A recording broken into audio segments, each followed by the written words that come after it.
All right, so now we get to the very end of, we have parts 1, parts 2, parts 3. It's good for us to know what these penalties are, but sometimes I use this just to help somebody help themselves. We got to know what the penalties are.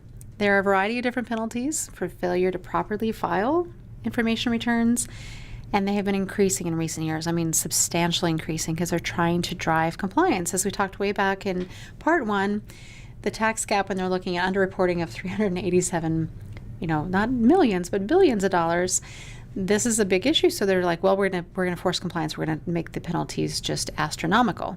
So penalties on a W-9. We said, hey, that's a useful form, but what about if somebody fails to furnish the taxpayer ID number when a Form W-9 is requested?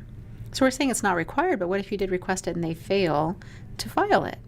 Fail to give you a right ID number, refuse. This actually applies more for the payee, but it's a $50 penalty for a failure to furnish tax ID number.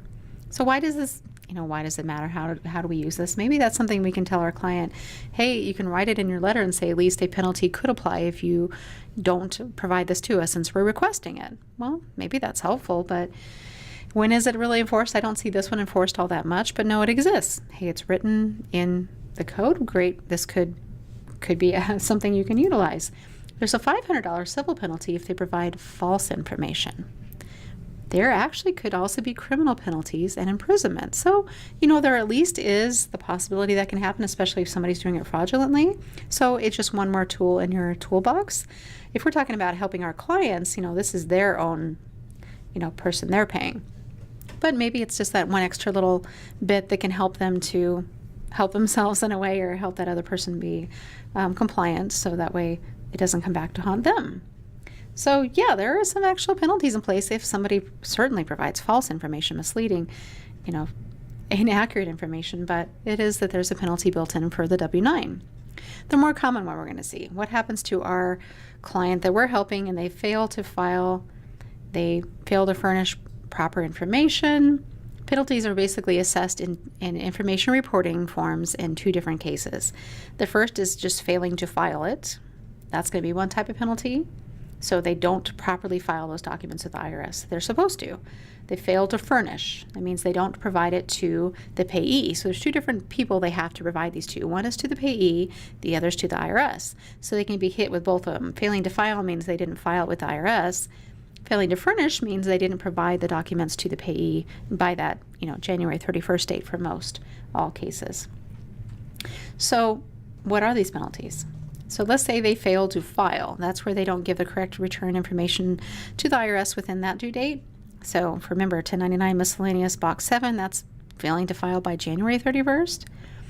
And so it includes not filing at all, missing a tax ID number, or having an incorrect tax ID number. They can get hit with this just for those items. Again, going back to that W-9 being hugely important. They don't file, they miss the ID number, or it's wrong. They have incorrect information on the form, or it's incomplete. They don't fill out a complete 1099 form. If they paper file when they're supposed to e-file, so let's say they have 300 1099s, as the case is one of my clients that I had, they're required to e-file it, and they get penalized if they don't.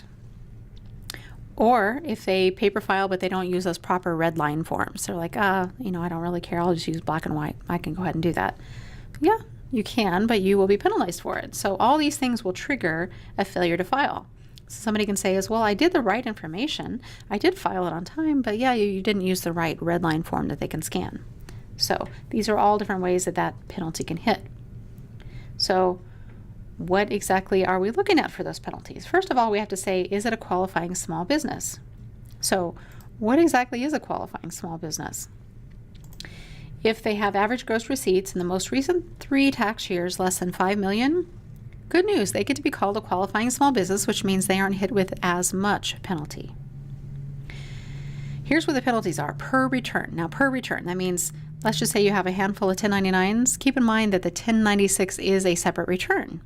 So you have one 1099, you have one 1096. You actually have 2 returns. So keep that in mind. They are increasing. This is how they're planning to force compliance. So since 2016, they have now adjusted the maximum penalties to inflation. It's actually tagged to inflation, so it keeps going up every single year. That's actually what we're seeing now. It is $50 per return if you happen to file it within 30 days of the due date. So if it's due January 31st and you get it to them by February 28th, well, great, you get $50 per return. $536,000 maximum penalty. So they let that slider go all the way up to that point before they say, okay, we'll cut you off. You don't have to pay more than that. Unless you're that qualifying small business. Remember, we're saying one that has less than average gross receipts of $300 million per year. And we know a lot of probably very small businesses, $187,500 maximum. So somebody who has lots and lots and lots of 1099s that they mess up, and they even file it within 30 days of the due date, this is a pretty substantial penalty. So let's say that instead they don't make the 30 days, but they go ahead and file it before August 1st. So they're past 30 days, but they're before August 1st. They're, not so bad, right? $100 per return. So again, you can mess up on one 1099 and one 1096. That's $200. Maximum amounts, $1.6 million, $1,609,000 per year as of the 2017. It'll keep going up each year. And if they happen to be a qualifying small business, well, they'll be a little nicer, but it's $536,000 is that maximum. So again, they mess up on lots of returns, they can be looking at a very large penalty. What happens if it's after August 1st? Or here's not a very pleasant thought, or an incorrect one. They did it on time, but they filed it incorrectly. Well, it's $260 return worth a maximum of $3,218,500 per year that can be assessed. Unless, again, the qualifying small business, $1,072,500. So not nearly quite that much. But for a lot of the small businesses I know, if you think of an average gross receipts of $3 million a year, that's almost a third of their average gross receipts. That's a very substantial penalty. They are serious about the compliance on the 1099s. However, if it's intentionally, they find out that they're intentionally disregarding the filing requirements, they really don't care, or they just don't want to do that, there's an unlimited penalty, even for the qualifying small businesses, no maximum, and it's $530 per return. So it is very possible you could be looking at, let's just say, one messed up, 1099 and a 1096 that goes along with it. What, $1,060 if it's considered they intentionally just, blew off and disregarded the filing requirements. So this is not a very good situation at all.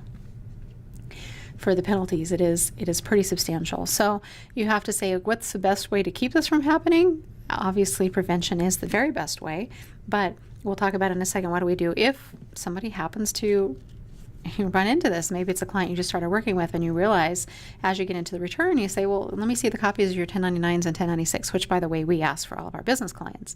We want to see this. We want to know if this is going to happen ahead of time. So if you're not in the habit of doing that, I would highly recommend it, just so you can make sure. So just be aware of the penalties, and that's one of the things just to know. And sometimes it's enough to scare a client into compliance if you have to pull that particular card out. And it is that the client expects us to be the superhero and fix and patch up their mistakes, but I can tell you sometimes it doesn't always work. So yeah, we can know about these, but we just really got to impress upon and educate our clients how to just do things right, because it's a whole lot less work for us too to try to not come back and fix it later. But in this regard, there are some penalty relief options available, but it's not the same as how we have maybe broader options available for an income tax return. They're a lot more generous on an income tax return when they mess up. In this regard, they really aren't as generous. There are some options, but know that it really doesn't have quite as much flexibility. So you may still have some options to request an abatement of penalties.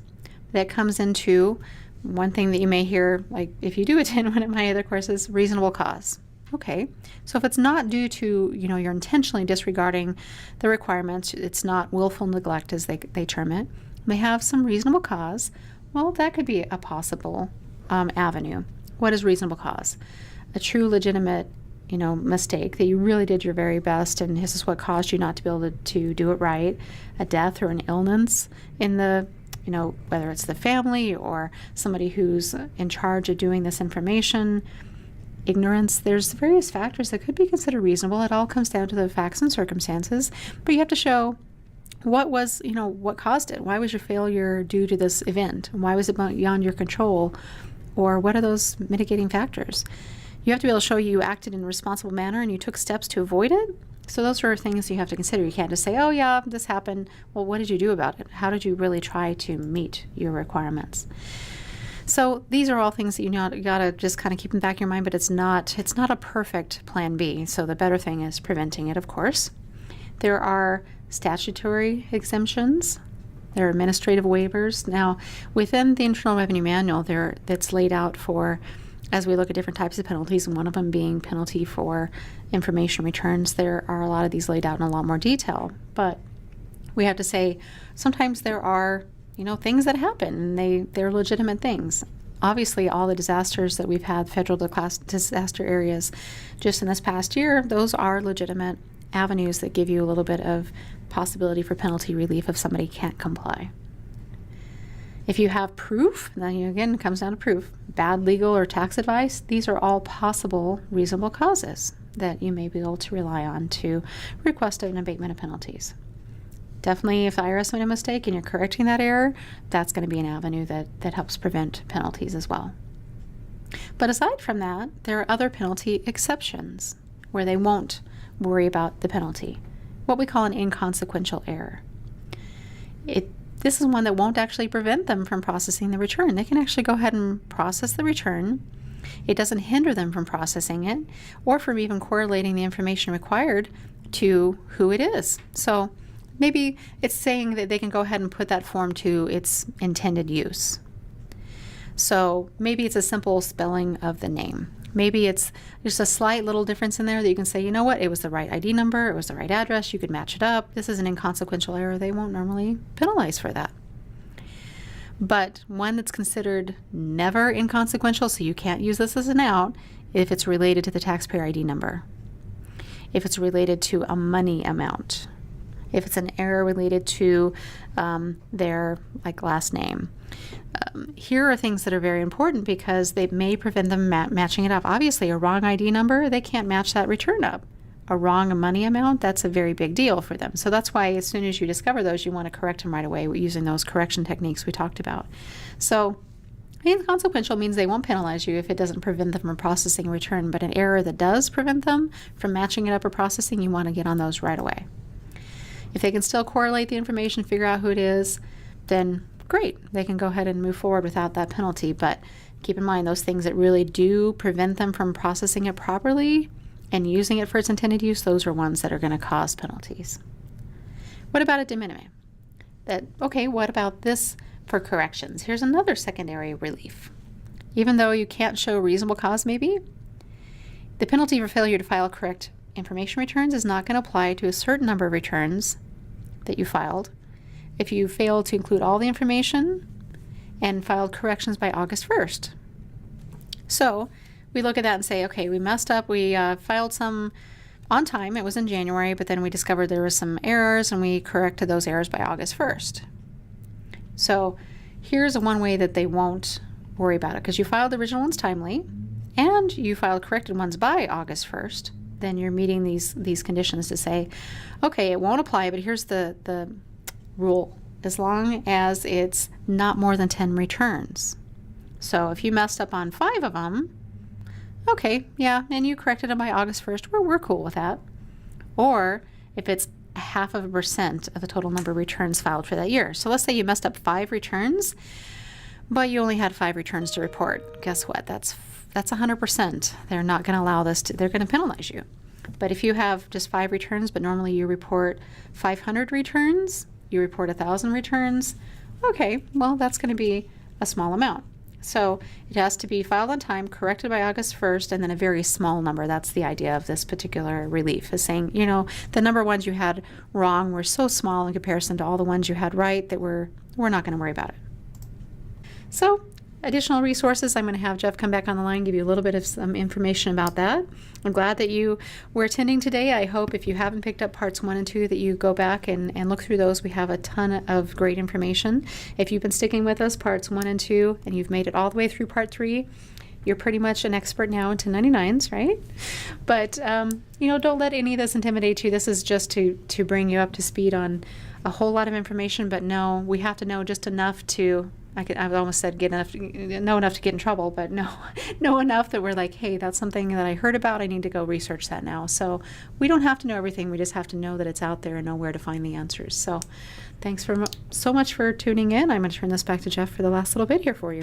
Thank you, Tanya. And we are running right up against time, so we're just going to wrap up really quickly, but want to make you aware of the resources that you have on the screen, different websites, the Canopy community. Also make sure that you know that you can attend these other courses. We want to just thank you for being on today and hope you have a great day.